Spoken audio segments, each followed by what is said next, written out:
বাংলাকে অসমে অপমান, বাংলা বললেই বাংলাদেশি মন্তব্য হিমন্ত বিশ্ব শর্মার। অসমের মুখ্যমন্ত্রীর মন্তব্যের প্রতিবাদে আজ পথে তৃণমূল কংগ্রেস। আগে শোনাই আপনাদের 12 জুলাই ঠিক কি মন্তব্য করেছিলেন অসমের মুখ্যমন্ত্রী হিমন্ত বিশ্ব শর্মা, যে মন্তব্যকে বিতর্ক তৈরি হয়েছিল। তুমি যদি ঘৰত অসমীয়াত কথাই নোকোৱা, তুমি মিছা কথা কিয় পঞ্জীয়নত দিবা? তুমি ঘৰতো অসমীয়া ভাষা সঁচাকৈয়ে নোকোৱা, কি ভাষা কয়তো আমি টিভিত শুনিয়ে আছো। গতিকে যদি ঘৰত তুমি বঙালী ভাষাত কথা পাতা, তুমি পঞ্জীয়নত অসমীয়া ভাষাত কথা পাতা বুলি মিছা তথ্য কিয় দিবা? ই কি বুজাব যে তাৰমানে অসমত ইমান বাংলাদেশী সোমালে গন্তি কৰিব আমাক সুবিধাই দিয়া হ'ব, তেতিয়া এনআৰচিৰ প্ৰয়োজনে নহ'ব, বাংলাদেশী আমি গন্তিয়ে কৰিব পাৰিম। গতিকে মোক যদি সুবিধা কৰি দিয়ক। মই ধন্যবাদ জনাইছো এবিএমচিক যে বাংলাদেশী কাউণ্ট কৰাৰ নতুন ৰাস্তা এটা দিব খুজিছে, ভালে হ'ব। গতিকে এইবিলাক ভয় বিজেপি চৰকাৰে নাখায়, হিমন্ত বিশ্ব শৰ্মাই নাখায়। এভিকশন চলি আছে, চলি থাকে। হিমন্ত বিশ্ব শর্মার এই মন্তব্যের প্রতিবাদে মাথাভাঙায় যুব তৃণমূল কংগ্রেসের প্রতিবাদ মিছিল। ঘোকসাডাঙ্গা থানায় অভিযোগ দায়ের যুব তৃণমূলের। এই যে বাঙালি তথা বাংলার মানুষকে প্রত্যেকদিন হেনস্থা করা, রাজবংশী মানুষকে প্রত্যেকদিন হেনস্থা করা, আমরা হিমন্ত বিশ্ব শর্মার বিরুদ্ধে থানায় একটা এফআইআর করেছি। আমরা চাই হিমন্ত বিশ্ব শর্মা তার প্রকৃত শাস্তি হোক, আমাদের মহামান্য রাষ্ট্রপতি এবং সুপ্রিম কোর্ট প্রকৃত ব্যবস্থা গ্রহণ করুক। রোহিঙ্গা মুক্ত ভোটার তালিকা তৈরি কমিশনের কাছে চ্যালেঞ্জ, আর সেই মতোই তালিকা জমা বিজেপির। দেশের অভ্যন্তরীণ নিরাপত্তার সঙ্গে আপোষ নয় বললেন বিজেপির রাজ্য সভাপতি শ্রমিক ভট্টাচার্য। অন্য রাজ্য থেকে ভোটার তালিকা ঢোকানো হয়েছে বাংলায়, সীমান্তে অনুপ্রবেশ আটকাতে শাহের বিএসএফ কি করছে, প্রশ্ন কুণাল ঘোষের। পশ্চিমবঙ্গের মানুষ চায় যে রোহিঙ্গা মুক্ত, বাংলাদেশি অনুপ্রবেশ মুক্ত, ত্রুটি মুক্ত ভোটার লিস্ট। আমরা এর মধ্যে 13 লক্ষ ভোটারের নাম নির্বাচন কমিশনে জমা দিয়েছি, যেগুলো ভুয়ো ভোটার। এটা নির্বাচন কমিশনের কাছে একটা চ্যালেঞ্জ, কারণ পশ্চিমবঙ্গটা বা এই ভারতবর্ষটা ধর্মশালা নয় যে যখন আসবে ঢুকে পড়বে, আর ভোট ব্যাংকের স্বার্থে দেশের আভ্যন্তরীণ নিরাপত্তা কম্প্রোমাইজ হয়ে যাবে, এটা কেউ চায় না। অবিজেপি শাসিত রাজ্য তামিলনাড়ু বারবার বাঙালি মাইগ্রেন্ট লেবারদের আইডেন্টিটি চেক করছে।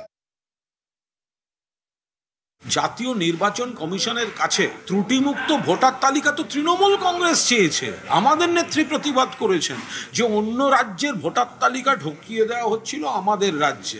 আর যদি বলেন রোহিঙ্গা বা বহিরাগতদের কথা, তো শ্রমিক বাবুর দল বিজেপি কেন্দ্রে অমিত শাহের বিএসএফ রয়েছে। বিজেপি শাসিত ত্রিপুরাতেও তো সেখানে ঢুকছে, সীমান্ত রক্ষা করতে আপনারা ফেল করছেন। জাতীয় নির্বাচন কমিশন বলছে বিহারের নেপাল থেকে আসা লোক দেখা যাচ্ছে, সেটা পাহারা দিতে পারছে না কেন অমিত শাহের বিএসএফ?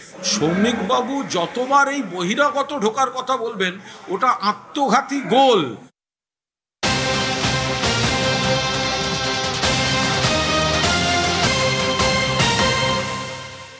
পাঁচিল টপকে শ্রদ্ধার্ঘ্য, শহীদ দিবসে ওমর আবদুল্লার শ্রদ্ধার্ঘ্যে বাধা।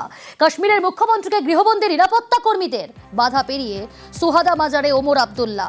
মাজারের পাঁচিল টপকে ভিতরে শ্রদ্ধার্ঘ্য ওমর আবদুল্লার কেন্দ্রের ভূমিকার নিন্দা মমতা বন্দ্যোপাধ্যায়। কি বলেছেন মমতা বন্দ্যোপাধ্যায় জানার চেষ্টা করব, সোমরাজ রয়েছে আমার সঙ্গে। সোমরাজ, এরকম মুখ্যমন্ত্রী মমতা বন্দ্যোপাধ্যায় তার সোশ্যাল পোস্টে কড়া মন্তব্য করেছেন, বিশেষ করে কেন্দ্রীয় সরকারের ভূমিকা নিয়ে ফের তিনি সরব হয়েছেন। জম্মু কাশ্মীরের মুখ্যমন্ত্রী ওমর আবদুল্লাহকে শ্রদ্ধা জানাতে কেন বাধা দেওয়া হলো কেন নিরাপত্তা রক্ষীদের তরফে, তা নিয়ে সরব হয়েছেন মুখ্যমন্ত্রী মমতা বন্দ্যোপাধ্যায়।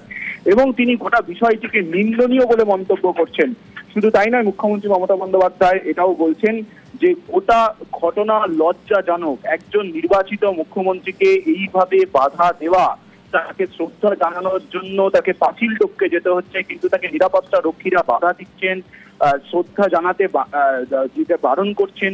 গোটা বিষয়টি নিয়ে সরব হয়েছেন মুখ্যমন্ত্রী মমতা বন্দ্যোপাধ্যায় এবং গোটা বিষয়টি তার কাছে যে লজ্জাজনক এবং কেন্দ্রীয় সরকারের এই বিষয়ে ভূমিকা নেওয়া উচিত ছিল, তা নিয়ে এদিন তার মন্তব্য রেখেছেন সোশ্যাল পোস্টে।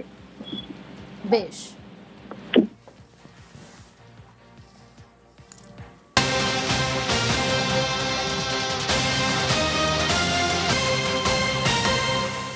অগ্নিমিত্রা পলকে পেয়ে অভিযোগ রেল যাত্রীদের। প্রতিদিন ট্রেন লেট থাকায় হয়রানির শিকার হতে হয় যাত্রীদের। মোদির সভার আগে প্রচারপত্র বিলি বিধায়কের, আসানসোল স্টেশনে প্রচারপত্র বিলি বিধায়কের। আরো ডিটেল জানাবে কি রয়েছে সেই প্রচারপত্রে দীপক।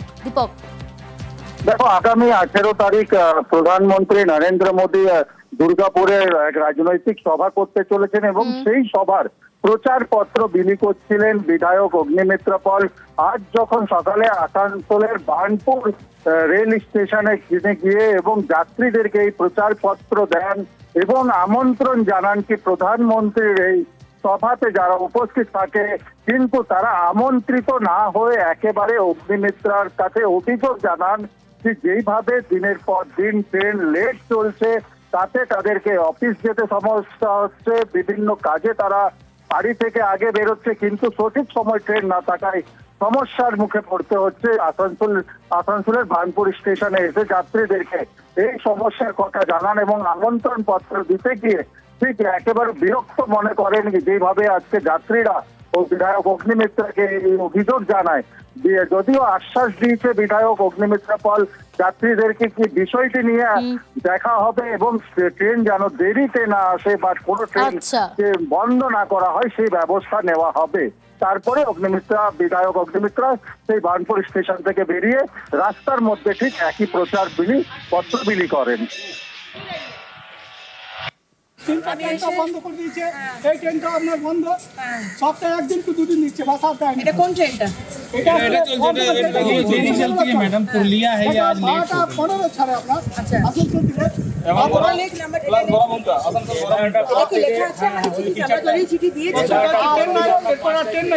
এই ট্রেনটা দুটো যে বন্ধ হলো কোথায় থেকে কোথায় যাওয়ার ছিল? এটা যাওয়ার ছিল আদ্রা থেকে আসানসোল, আসানসোল থেকে বরাবর ছিল। আমরা ট্রেন দুটো খোলার জন্য চাইছি, আমাদের রেগুলার চাই। অনেকগুলো ট্রেন বন্ধ হয়ে গেছে আর লেটে চলছে, সেটা নিয়ে আমরা অলরেডি মিস্টার অনিল মিশ্রা আমাদের south eastern railway GM general manager ওনাকে চিঠি দেওয়া হয়েছে এবং আড্রার যে ডিআরএম মিস্টার সুমিত নারুলা ওনাকেও জানানো হয়েছে। বিষয়টি কেন্দ্র সরকার দেখছেন, রেল মন্ত্রক দেখছে। মানুষের কোনো কষ্ট হোক এটা মোদিজি কোনোদিন চান না। আমাদের দৃঢ় বিশ্বাস মাননীয় প্রধানমন্ত্রী বিষয়টি দেখবেন।